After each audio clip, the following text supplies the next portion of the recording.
The small scale multi unit housing legislation and the province wide densification of single family home lots is likely the largest rezoning initiative any of us will see in our lifetimes. And such a large scale shift in housing policy, well, it often creates more questions than answers, at least in the short run. In addition to this, the province has approved prefabricated housing designs created to help developers cut down on the lengthy and often expensive permit wait times. Will the legislation and these pre-approved housing designs actually help make homes more affordable? To help answer these questions, we are joined today by three of the leading architectural firms in BC to share their insights into the small-scale multi-unit housing initiative, the pre-approved housing designs, and the types of conversations their industry is having around the new housing policies. All three of these firms are part of what's called the Field Collective, a collaboration of small architecture practices located within our province of BC. Plus, coming up later this month, as part of the Design Vancouver Festival, the Field Collective is organizing an open-air public exhibition called Plex Appeal. This event will highlight exceptional designs enabled by the new multiplex zoning rules. All the event details will be shared within this episode. Now, here to discuss the many challenges, but also the opportunities with the multiplex program, we welcome Tony from Toad Design, Jenny and David from 2x2, and Daichi from Bobo Arch. Welcome, everybody. Thanks for having us, Dan. Thank you. For sure. Tony, let's start with you. Can you please share details about yourself and your firm, Toad Design? You bet. So my name is Tony Osborne. I'm the principal architect and owner of Toad. The long way to say it is Tony Osborne Architecture and Design. And we're a practice of about 7 people. We practice here in Vancouver on a range of projects, mostly residential, but also some university projects and cultural buildings for First Nations and such. Very cool. Thanks for that. And maybe David and Jenny, can you let us know about 2x2? Sure. So 2x2 Architecture Studio was started in 2021, and Jenny and I are partners in the office, and the types of work that we focus on are generally residential and a little bit of commercial as well, usually in the sort of small to medium scale. Perfect. Great to know. And lastly, Daichi, welcome. Can you please let us know about your firm, Bobo Arch? Yeah. Hi, my name is Daichi, and I run a small architecture studio called Bobo Architecture. And actually, it's been just 1 year since I started this September. And yeah, it's been quite the journey. I've learned a lot and met so many great people, including all of you. And in terms of the service I offer, I mostly do residential projects focusing on laneway houses, multiplexes, and even prefabricated homes. Very good. Well, guys, in the interest of time, let's now shift into the pre-approved design topic here. I believe some of your firms have created your own pre-approved designs that have already been implemented. And maybe, Tony, maybe we'll start with you, and maybe you can tell us a little bit about that and share with us maybe some of that experience. Yeah, you bet. So we actually have a bit of a history with pre-approved plans. Back in 2018, I think, we won a competition in the city of Nelson for a pre-approved laneway house package. City of Nelson was making them available for free. In fact, I think they are still available. And they put that out as an open design competition. They wanted to collect the best design ideas possible from around the country so that the laneway housing that gets built is actually the best quality possible. So that program resulted in one built laneway house. We kind of repeated that with the city of Quesnel, who hired us directly to produce 5 ADU designs. Again, pre-approved packages. You go into City Hall, you put your address on the package. You can go start digging for foundations that day. Again, there hasn't been a ton of uptake, and those plans have been available in the city of Quesnel for about a year and a half. And then most recently, one of our designs was an award winner in one of the streams for the district of Squamish. So in Squamish, you can now build one of our laneway house designs, again, as a kind of expedited permit package. So you don't have to wait as long as some custom design packages if you're building in the district of Squamish. So yeah, we have a bit of experience with the pre-approved designs. Unfortunately, of all of those municipalities we've produced these for, one has been built, as far as we know, in the city of Nelson. So there's been a lot of effort here to try to replicate the success of the Vancouver Special, for instance.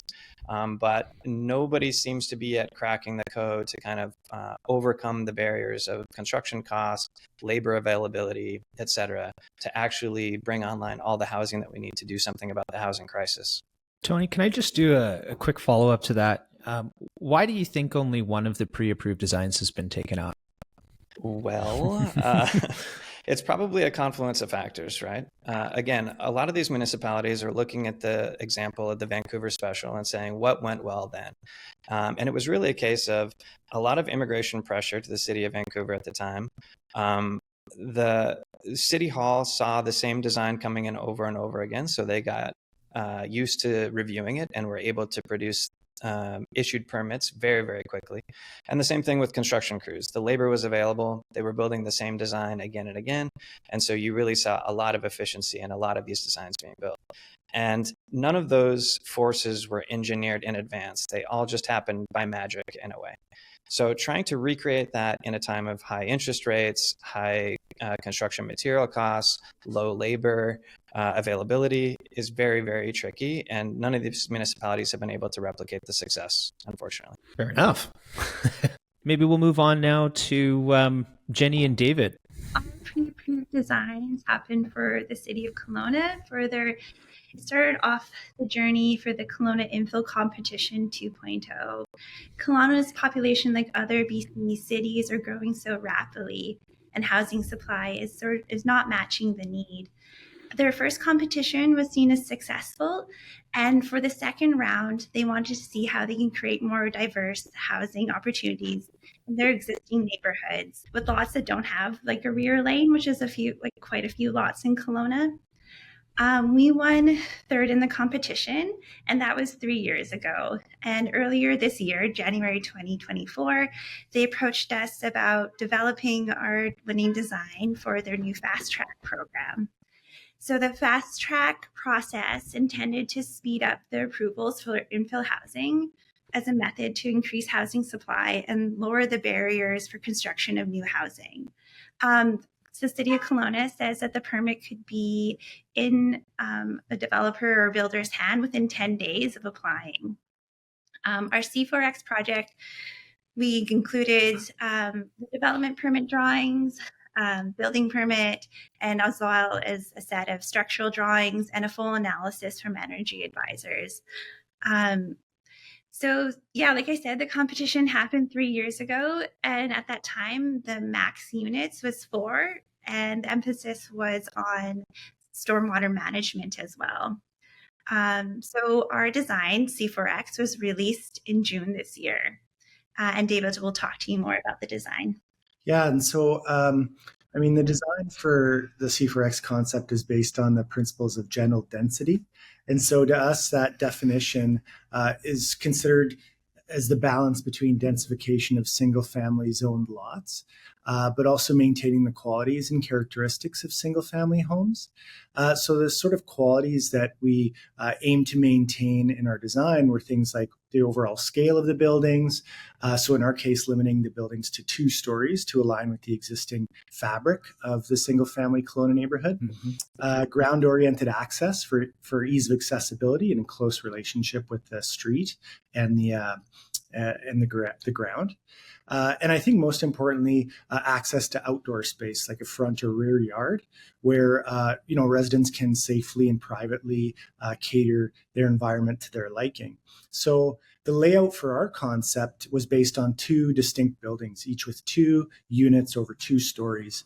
And the buildings are separated by communal courtyard space, which can be programmed in a number of different ways, say with landscaping as a natural green space or garden beds as part of a shared garden, or even with playground space for the kids, depending on how sort of the development is programmed and defined.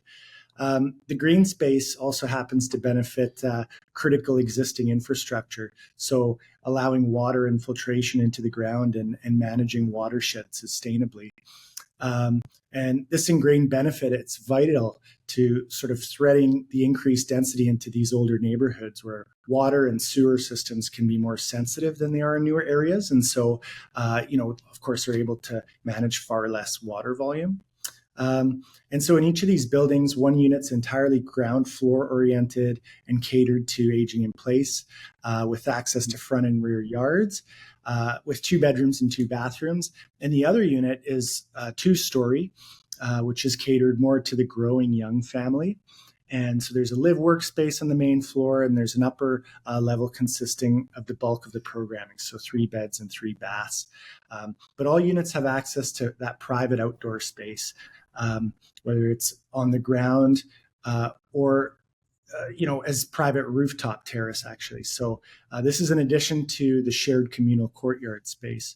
They all have windows on all sides of the building with access to daylight throughout the day. And so, I think with regards to the problem that our concept is attempting to solve, certainly the main issue is increasing density in these single-family neighborhoods in a sensitive way. But additionally, we're really trying to highlight the value of maintaining the qualities and characteristics that I mentioned in order to preserve this type of living, which to us is the foundation of middle housing typology. Okay, Daichi, and then maybe let's hear from you about how your pre-approved designs, how they've gone and what you can share with us with respect to that. Sure, yeah. So the District of Squamish hosted a ADU design competition earlier this year. In response to the housing shortage that they're experiencing in Squamish, much like any other city in BC. And this aim was to raise awareness of ADUs and their potential to provide additional housing in various ways. And they have 3 categories of ADUs in Squamish. So one is a carriage house, which is an ADU on top of a garage, and a garden cottage, which is an ADU in the backyard, and a front yard ADU. And when this was announced, this was like right up my alley. So I just had to do it. And don't tell anyone, but I submitted to all 3 categories. The perks of being not too busy. And as luck would have it, I got first place in the front yard category, and nothing for the other 2. My project is called the Little Peak. So it looks like this tiny mountain in your front yard. Because of all the setbacks, it had to be very small. So mine is 10 feet by 28 feet. And to supplement the square footage, I added a little loft. And that's where the bedroom is. So this verticality adds this generous sense of spaciousness that you don't really expect from a 400 square foot home. And also the spaces are designed to be multi-use. So for example, the bedroom on the loft level can be folded up and can be used as a living room during the day. And all the entries are on the Squamish website, and they're all pre-approved, so they'll be prioritized, and theoretically they'll have faster processing. But I think the challenge would be that the drawings aren't quite fleshed out yet. So you still need structural drawings, energy report, and even the detailed architectural drawings are yet to be done. So, that's still going to be some time that needs to be, it will still require some time, but the idea is that it will be fast-tracked. Perfect. Well, thank you so much for sharing that, guys. And I think, David, you really brought up an important part, and obviously something that is viewed through the lens of an architect. And that's, while you've got these developers that are just looking to densify, right? 4, 5, 6 units on a lot. Well, are they actually designing something that people are going to want? Are they livable? Are they attractive to the people that are ultimately going to live in them, right? It's no fun just living in a box for box's sake just because it's affordable, if you know what I mean. And I guess that kind of expands or leads us into the next question, which is, with the cost of providing housing, such a hot topic in BC, and let's be honest, in Canada, part of the province's concept of supplying these pre-approved designs is to help cut down those costs, namely in permit wait times. The thing is, we so often see the government enact these policies that appear to have been created without any consultation with industry professionals. Is this the case once again? Are we sure pre-approved designs are the best way to save costs? What would it be like to live in cities with less site-specific designs? Tony, I think you've got some thoughts on these questions. Yeah, exactly. I mean, it's probably worth pointing out that all the folks on this call are registered architects. We go to school for many years and pay a lot of money to learn all about, the history of contributions made to our built environment. And that makes us aware of the kind of context that we're operating within. It's one thing to kind of bring housing online to solve the crisis this year or next year. But in 20 years, when we're living in a city where all this has been created, what kind of an environment are you living in? Is the density of housing supporting investment in transit? Is there a corner store that you can enjoy? This kind of thing. So, one of the things that I think all the guests on your call here are trying to keep in mind is what is the kind of greater context that we're operating within? I think the province's intention with preparing these standardized designs to make available for municipalities was good, but the schedule was extremely tight. So far too tight to actually do any consultation with residents or contractors or other folks that really could have had some beneficial input. For instance, when we did our pre-approved ADU designs for the city of Quesnel, they allowed us enough time to produce one set of initial designs and then take it to the community to get their feedback. We wanted, within that range of 5 designs, to make sure that every resident in the city who was considering building an ADU saw one model within that collection that fit their needs. It was either accessible if they were planning to age in place, it had the big garage or the space for a wood shop if they wanted that to be included. It was suitable as a rental suite to supplement their mortgage, this kind of thing. And then we also went to contractors and made sure that these designs were buildable in Quesnel. The materials we were specifying are available there. We aren't using complex structure, anything that would be unfamiliar to them. And, in spite of our best intentions, as I said before, none of the designs have been built in Quesnel yet. So in the province's case, they, I think, gave the design team maybe 2 months to do that work. The design team was forced to come up with a real modular approach, almost kind of Legos that you stack on top of each other. And what do you know? Everything kind of magically works. But I think when it hits the ground, we'll see whether or not local residents find that kind of high-level approach actually works for the specific context. Appreciate that. It almost sounds like there was a lot of front-end thought that went into this, but of course, now that it's done, I mean, are they marketing it to the sense of like letting people within the cities know that, hey, these plans exist or this option exists for you, right? Maybe you can save some time and money by just doing this as opposed to just kind of walking blindly. Jenny, David, you have some thoughts as well, sort of on how this has come and maybe how it can be improved moving forward. Well, I think like pre-approved designs, it's challenging because there's no sort of one solution fits all, right? And so to develop one sort of concept, certainly you can cater it to one type of site, and maybe that is the sort of typical Vancouver lot, let's say, 33-foot wide. But, when you start getting into more complex sites that are 50-foot wide, or, they aren't square, or they have varying topography, it gets very challenging to put these sort of designs onto those sites, right? And so obviously there needs to be a bit more customization just to create a more suitable approach, one that works for the site. Yeah, and just often these programs are rolled out pretty fast, and they sort of just like throw it to the public and see what sticks.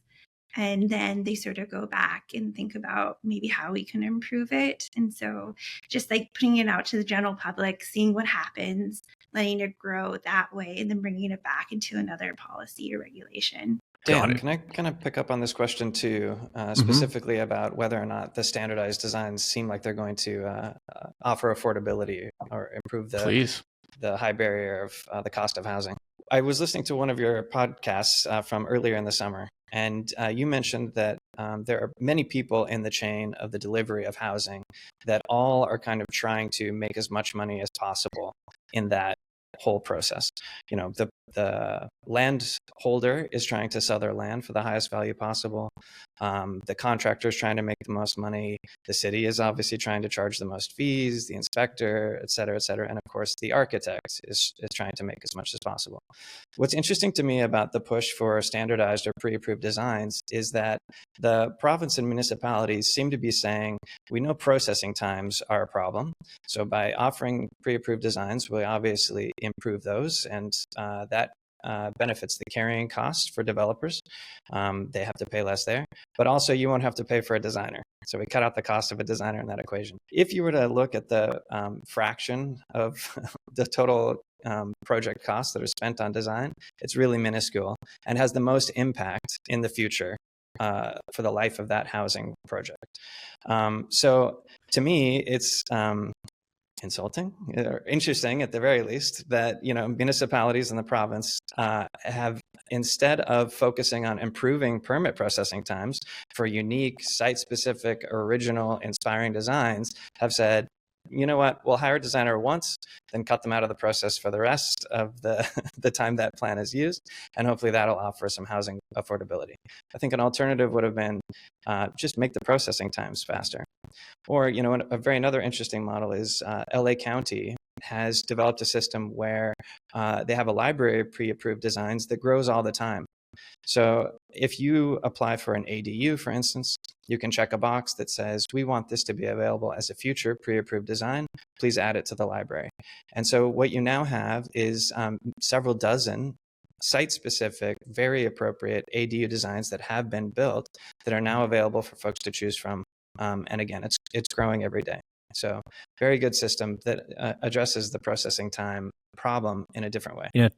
Yeah, I really like that. It's almost like a licensing option for the architect as well, right? So you're still not getting completely cut out, but you've got something you can be proud of that you're seeing, multiple builds of out there. And it's all very, very valid points, and kind of interesting how the government never seems to think it's their fault, right? It's not the 33% in taxes and fees of a new home that are any of the issue, or the 2 years to get a permit. It's the architects now. Let's point the finger that way. And can I? That's right. I think you got. Yeah, I just want to complicate the conversation a little bit here. And when you multiply the situation that we're finding ourselves in by adding 1.5 million people to the country in just over a year and a half here, the amount of pressure that's going to be coming down now on the direction that the government takes us, whether that's through design or whether that's through processing, is going to become an inordinate amount of pressure for anyone to deal with. So I Tony, with some of the things you said there, I totally agree, in so much as that they're almost pointing the finger at the wrong person. If you're going to increase the level of density and the amount of people that are coming into the country, you also have to increase the speed with which you can make dinner for them to sit down at the table. You can't just invite everybody in and then say, well, we've got our ways of doing this, so you're just going to have to sit on the sideline until we're done. It's and then pointing it at just one area is not going to work. It really is both, in my mind, the design element and the processing element. It's not just one, there's not just one fix here to the solution. I'd like to also just add another example, and a successful example happening in Spokane. It wasn't about pre-approved designs, but they were able to build a lot of housing through re-looking at their zoning policies. So instead of having these pre-approved designs, they were able to just say, okay, every zone can build up to a fourplex. And their program was so successful, the pilot, that they're introducing it, and they're making it a statewide program. How similar is it to what's just happened in BC for rezoning? The pilot program was more about every zone can do it, but BC still has very specific zoning. Yeah, it doesn't really address, again, Tony, kind of what you were mentioning there with respect to site-specific stuff. And David, you mentioned this too, where you've got maybe a corner lot, or you've got a triangle lot. And, some of these pre-approved designs aren't necessarily going to work. I love the idea of being able to add to the library, because at that point, we have a repertoire of stuff that we can pull from and maybe make slight design changes to that, so it is site specific, allowing for the creativity and allowing for better design overall that lasts a lot longer than necessarily just plugging the hole because the ship is sinking? Well, definitely, I think once you get into more customized approaches, then you begin to lose the whole concept of pre-approved design, right? Because these buildings then need to be reviewed in terms of building code and all sorts of other against all sorts of other metrics. So brings back therein lies the challenge. Brings back the whole processing conversation, yes. Right? One interesting aspect of this conversation is also it's a very detailed aspect of design, but as we have a push for greater and greater environmental responsibility, there's a lot of pressure on our buildings to perform quite well, to be quite energy efficient. And as we get closer and closer to net zero, it's quite important to know which direction the sun shines on your building as you design it, so that you can have large windows on the south side that let the sun in, and very few windows on the north side where cold comes in and heat escapes. So this becomes very complicated when you're doing a pre-approved design. You either end up with something that's kind of a very compromised living environment, or some other bad outcome. So really, again, as we kind of deal with these conflicting goals of environmental responsibility, but also doing something about the housing crisis, it really points toward a need for more design, more architects, and more site specificity, and not less. Very good point. Again, sounds like a little lack of industry consulting in my mind. With that being said, maybe we'll shift a gear here. And Daichi, I'll come to you first for this question. But regarding the small-scale multi-unit housing initiative overall, what are your thoughts on the potential impact for housing? And from an architect's view, maybe are there any potential wins at this point from the province? Or maybe have there been any surprises? Yeah, there are several potential wins, I think. First of all, I'm very excited about this change. It's one of the biggest changes to the zoning bylaw that we've seen in, I think, the past decades. I think we're all excited about it. So the potential wins would be that a lot of the municipalities simplified and consolidated their zoning. So in Vancouver, they took 9 different residential zones and consolidated into one R1-1 zone. Mm-hmm. So that really simplified, the planning process and review process. And hopefully, that speeds up the permitting as well. And I think another positive thing that came out of that policy is that the legislation prohibits council from holding a public hearing with regards to multiplex projects, which helps ensure that we don't get the sort of the vocal minorities, resisting and slowing down the development. Mm. But I think there's also a couple challenges that, our multiplex projects face. So one of them is, infrastructure. So like, how does the infrastructure keep up with the added density? So, sewer system, public transit, amenities, like those things have to develop in conjunction with higher density. Mm. And, some people say that, if we don't have the necessary infrastructure, maybe we shouldn't add more density. But I'm in the opinion that we should maybe add density first and let the rest kind of follow suit, because we're at a point where we can't be waiting anymore. And just one more thing, varying interpretations of the province's policy by various municipalities is it's an interesting thing to talk about, because Burnaby here really is the winner. They allow up to 4 stories and no FSR calculations. So, sky's the limit there, but you have certain municipalities asking for an extension or outright refusal to comply. And there's also the case of malicious compliance, where they're setting the FSR so low that it doesn't even make sense to do a multiplex. Interesting. Okay, maybe Tony, we'll go to you next, and then David and Jenny after that. Again, your thoughts on the potential impact for housing from your perspective, that is, the potential wins for the province, but then also maybe, the surprises that maybe did come that you thought might have happened. Well, I think it's important to acknowledge that the biggest win is the policy from the beginning.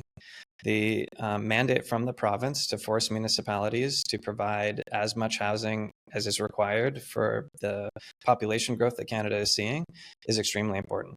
And, I don't know if any of them would go on record as saying this, but I've been in conferences with planners from some of these municipalities who've had to rewrite their zoning bylaws to meet the provincial mandate, and they've said, "Thank goodness we are getting this mandate, so that we don't get bogged down in public consultation and a long process where we have to kind of do all the listening and due diligence that we might need to do," because everyone has known for quite a long time that we need the amount of housing that now is being brought online, or at least possible.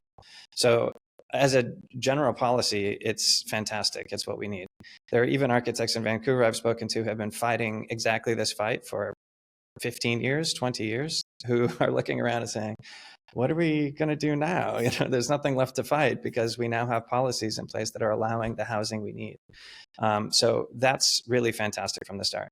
But from my perspective in particular, and this is a very sly segue into the exhibition that's going to happen later in the month, we now see the opportunity to start thinking about brand new types of housing that are really going to change cities and the province for the better, and just create a lot better urban environments for folks to be living in. Again, Daichi mentioned the incredible work that Burnaby has done.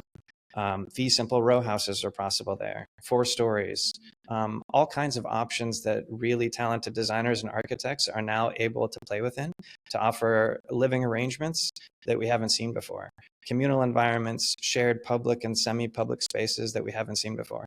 And so it's a really exciting time for both designers and the general populace to think about what new options are available and to really kind of be creative and inspired about what the future could look like. I like that. I mean, Burnaby, for example, without having an FSR requirement, really does allow for that creativity to take place and maybe what's best for this particular lot, while at the same time maximizing the opportunity to build out that lot. Right. So I think that's pretty cool. Maybe David and Jenny, any thoughts from you guys? She and Tony really brought up some really good points, and we just continue to build on those. But yeah, cities can afford to build outwards, which is why it's important to put existing neighborhoods to further use in order to create more much needed homes for people in a sustainable way. So I think the win for the city is that infill helps keep servicing costs and taxes lower and helps protect our natural environment. And then the accelerated approval process for middle housing projects reduces a lot of obstacles to entry for developers, like minimizing risk. And hopefully, the win is to increase the supply of middle housing. And just to be sort of critical to this sort of impact, I guess that this can have is just the challenge of overdensification. Again, I sort of alluded to it earlier, of trying to maintain some of these qualities of this single family living, and some of the criticisms we've heard of our work and for C4X is just that perhaps it isn't dense enough, right? And some of these qualities and characteristics are replaced with square footage. And not that that's a bad thing necessarily. Ultimately we have 4 units, whether they're sort of larger or smaller. But the quality of these spaces should also be, I think, at the forefront as well. And whether that's additional green space or whatever it might be, those sort of need to be balanced as well, right? Well, I think to your point, David, one of the reasons why a place like Vancouver is so beautiful is because of its green spaces. It's because of that, bringing in the green space with the densification and not necessarily just allowing it to be completely densified. I think that's a really important part. I guess some of the criticism that we've experienced in having other discussions with developers and CFOs of companies who provide housing and things like that is that maybe the policy hasn't actually gone far enough yet, and that there's further revisions to take this and make this a potentially more comprehensive housing solution than it already is. And I hope to see that evolution in time. Absolutely. And again, just following up on some of those criticisms, if these lots aren't dense enough, maybe it takes 8 or 9 or plus units to actually make this sort of development feasible. that begins to take on a different kind of typology, perhaps, right? You start getting into apartment buildings, quite honestly, right? And those have different kinds of qualities, and those can be beautiful as well. But perhaps that, just becomes a different kind of middle housing typology. Very much so. And that's actually a sort of great segue into my next question here, which is in regards to, we've seen a lot of sort of government policies change in the very recent past here. And there was one that came out just a couple of weeks ago in regards to a change of the BC building code, which allows for the single egress stair designs in sort of your low and mid-rise buildings. How much impact is that going to have on housing? I think it's huge. You see those like really charming apartment buildings in Europe, and those are sort of those point massing or block buildings. And so basically like a contemporary Vancouver apartment building is very wide. And a lot of that has to do with the two exit stairs that this single stair is replacing. And that has a lot of impacts too, because you have to buy up a lot of land to almost have a land assembly in order to make an apartment building work with the two egress stairs. And so by going down to one, you can start looking at smaller lots to build more units on. From a design perspective too, I think a lot of architects are really excited about just the format of the living units themselves that are going to be possible once the single exit stair is permissible in the province. For instance, you'll be able to get units with lights on two sides, windows on two sides. So you can have cross ventilation, you can have light in the morning and the evening, these kinds of things. And with a double loaded corridor, these kinds of things aren't possible. So I think if this becomes part of the building code, we'll see a lot of new types of living arrangements that haven't been possible yet. Which we desperately need.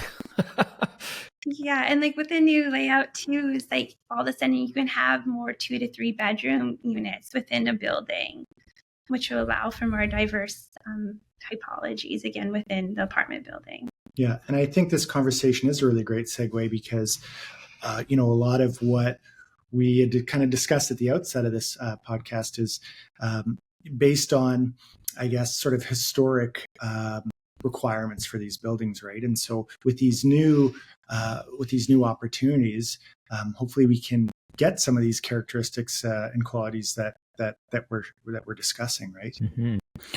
Interesting. Let's shift gears again here, because all the recent housing initiatives are, at least at a high level, created to bring more homes to market, ideally faster, ultimately resulting in the ability to create quote unquote affordable homes. So we'd love to hear your thoughts on whether or not this is an actual likelihood or if policies are what they've historically been, which is political lip service to get some votes. And maybe Tony, let's start with you on this one. Well, you don't have to be kind, by the way.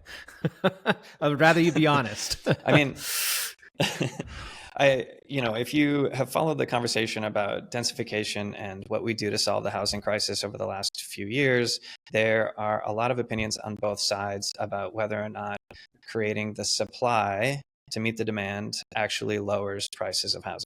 So unfortunately, I shouldn't choose sides and don't really have an opinion on that. But I think time will tell there.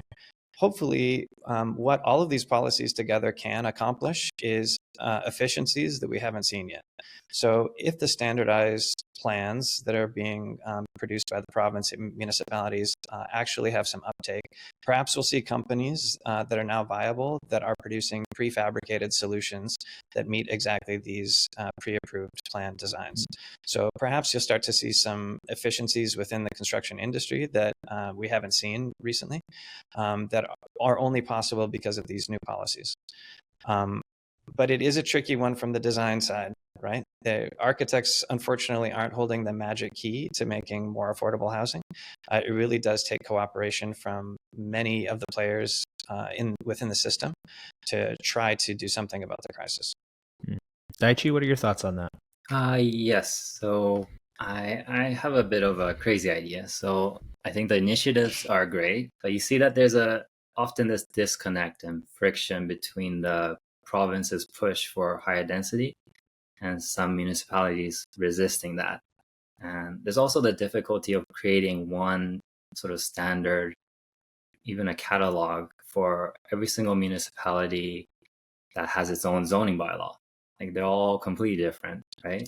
So I think there's this huge duplication of work where each city is having to come up with their own bylaws, revise it based on the province's policy, which requires a lot of labor, time, and expertise that some smaller municipalities just don't have. I just have this radical idea of what if there was this uniform zoning across all cities in BC, much like in Japan.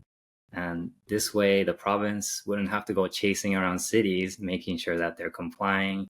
And they could also come up with a set of designs that would work in all the zoning in the cities. Doesn't and sound that kind of big change would be, doesn't sound that radical to me. Honestly, it sounds like from the perspective of the province and maybe the municipalities, they're trying to respect the municipality's sovereignty, their authority over that particular jurisdiction. But at the end of the day, what matters more is it's the crisis that we're having to deal with, people not being able to buy and afford a home or somewhere to live, and what kind of impact does that have on our overall economy and the health and well-being of the city versus the perceived idea, I think, of self-sovereignty if it's a municipal body against a provincial one. Mm-hmm. It's an interesting conversation, I think. David, Jenny, what are your thoughts? Well, I think we sort of touched on it earlier, that perhaps the housing initiatives just aren't dense enough, mm-hmm. In a way. And so if we're hearing, critical input from developers that they may need 8 or 9 plus units to make these sites feasible, then they aren't going to be as ready to sort of jump into the market and create these affordable homes because it just doesn't work in terms of their pro forma to do a 6-unit, right? And so this may sort of be better served, I guess, to citizen developers, right? People who own the land, so their profit margins aren't as tight. It's a different sort of scenario, but there'll be far and fewer individuals who, I guess, make the jump to develop their sites, mm-hmm. To create these homes. So, in terms of overall quantity and adoption, it may be fairly slow until costs come down in a number of different other places, right? Costs of materials and construction and building permits and things like that. It does tend to beg the question. I mean, if developers can go somewhere else and do the same work somewhere else without the cost or without the timeframes that they have to deal with here, then it's going to be left to citizen developers to increase the housing stock. And I can promise you that is not going to increase the housing stock at the rate at which we need. Yeah, the term citizen developers has really been accentuated because of this legislation. And a lot of them obviously are newbies to it. And interestingly enough, a lot of these newer or citizen developers, if you will, are reaching out to us and going, well, should we work with the architect or should we save some money and work with a designer, instead? Tony, maybe we'll start with you. Can you kind of expand on the difference between an architect versus a designer and if and when it makes sense to work with one over the other? Well, as a general principle, architecture is a protected profession. We are duty bound to protect the safety of the public. We have a little seal that has to go on all the drawings that we produce, so that that when an architect is responsible for a building, the building is safe to occupy, meets all the building code requirements, etc. So you are required to engage an architect and have one involved in your projects when the building is more than 6,000 square feet in footprint, 4 stories or higher, when there are 5 or more dwelling units, essentially, which means that a lot of the multiplex typology will actually fall under the threshold for requiring an architect, and you could get by with hiring a residential designer for those projects. To advocate for the architects, though, I think that this is a time to think about how these new policies can be used to produce more affordable housing, to do something about the housing crisis that we've been dealing with for too long. But at the same time, hopefully this is also a time to pause and reflect reflect on the type of building stock that's going to be created in response to these new policies. For instance, the Vancouver Special, I think a lot of people have kind of a nostalgic affinity for Vancouver Specials here. They were built kind of, in the 1970s. By about 2010 or so, when we started using the word housing crisis, they were the wrong fit for a growing city. So they had maybe 3 decades of their prime when they worked well. Now we have neighborhoods filled with this not particularly attractive building type that's also the wrong size. So hopefully, in response to these all policies, we can have conversations about what is really going to contribute for the next century to the life of our city. And again, because of their training, because of their background, architects are better able to have those conversations and to bring that context to this entire project of building housing. Very well said. I appreciate that. Daichi, what do you have to expand on that? If someone comes to you and says, I'm just thinking about working with a designer, what are some of the key points that you probably point out that, again, a typical citizen developer probably just wouldn't have thought through just from a sheer lack of not understanding? Yeah, I think on a, more practical side, as licensed architects, we have an obligation to see the project through from very beginning to the very end, so design to construction. So we ensure that the construction follows the drawings and specs, and we act as this sort of intermediary between the contractor and the owner during construction. So I think a lot of people don't realize that construction can be a full-time job for some owners. It could be a lot of headache, but that's where we step in. So that's something that would be very beneficial for some owners if they just don't have the time or don't want to deal with it. They can just hand it off to the architect to manage the construction and make sure that, it's built to the drawings.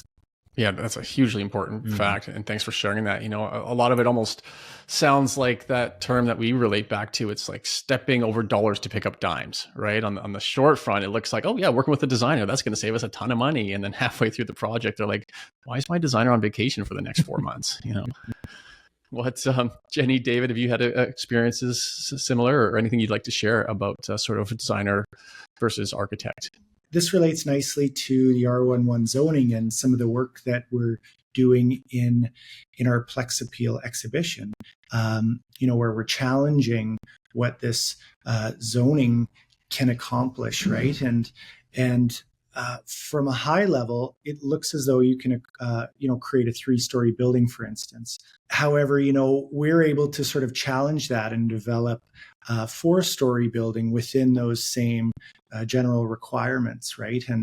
And a designer wouldn't be able to necessarily do that. So we can sort of optimize these buildings and challenge and reinterpret sort of the bylaws and the codes to create more area or more height while still being within the sort of limitations of the bylaw. Sounds like an interesting knowledge gap, if you will. And depending on the circumstance that a homeowner or builder finds themselves in, sounds like the architect's experience within the codes and within what you're typically able to create might be bigger or more vast than that with which a designer could potentially offer. And over time, as someone who has managed construction projects in the past, I know the difference between working with an engineer and working with a contractor. And when you are doing heavy civil designs and the need that you have for that professional, in my opinion, it saves money in the long run. It may be a little bit more money up front, but your investment will pay off in the long run. And I would caution people, much like Dan said, don't step on the $100 bill to pick up the toonie. It won't pay off. That's just my experience with it. But lastly, guys, just in the interest of time here, let's get into the exhibition to let our viewers know about what they can expect to see, when and where, and how they can attend. And maybe Jenny, David, we'll start with you and anyone else who wants to add in at the end, we'll go from there. Yeah, definitely. So the exhibition is organized by an organization called the Field Collective. It's a non-for-profit that exists to support and promote small architecture practices with 10 people or fewer in the province of BC. And as part of those efforts, we've organized an exhibition at the end of September as part of Design Vancouver Festival, which will be running for the week before that. The exhibition has collected the 12 of the small firms that are members of the Field Collective to produce designs that conform to the new multiplex bylaws in the province. Many of them are in Vancouver, but we have a couple in the city of Burnaby, Victoria, and even Whistler. And what you'll see among the 12 contributions to the exhibition are designs that really showcase what architects bring to the multiplex space. There are some really inventive designs offering completely new housing typologies that we haven't seen, some much more clever uses of space than we've seen, as well as some really interesting ideas about how we can live communally together in ways that, again, are only possible because of these new multiplex rules. So definitely come out to the exhibition. It will be September 28th and 29th in the public plaza at 21st and Main Street, right between Coco et Olive and Liberty Cafe, from 11 a.m. until 4 p.m. And there will be kind of programming and events throughout that time as well. So feel free to pop in anytime. If you can't make it there in person, all the exhibition materials are also going to live online at plexappeal.ca. So you can go there to look up the designs. And also each of those designs will also have a way to contact the architecture firm responsible for them. So if you like what you see and you'd like to engage the architect responsible for those designs, it'll be quite easy to contact them and they can talk to you about developing one of these incredible designs on your site. That's amazing. I know me and Ryan will definitely be in attendance. This sounds incredibly important and incredibly poignant with timing. So great work putting this together, everyone. I think it's going to be incredibly well attended, well received, and will help open people's minds to what's possible moving forward here with housing within our cities and our province. From a design standpoint, I mean, we know as realtors how incredibly important even the floor plan is, can literally make or break a sale. Right? An incorrect floor plan will see a property just sit for months and months and months, where the neighbor with the well thought out floor plan will sell, in multiples in the first week. So we're super excited to see all these creative minds together and what they've come up with. So thank you, everyone, so much for your time today. We will, of course, include all those details about the Plex Appeal exhibit and how people can attend it. But real quick, let's find out the best ways to get a hold of all of you individually so we can help push those pre-designed projects that you have. Daichi, what's the best way to get a hold of you? You can visit my website, boboarch.ca. So that's boboarch.ca. And you'll have my contact number there. Perfect. Will do. Jenny, David, what is your contact info? The best way to get a hold of us is through our website, 2by2.ca, spelled out TWOBYTWO.ca. We're also on Instagram at 2by2studio.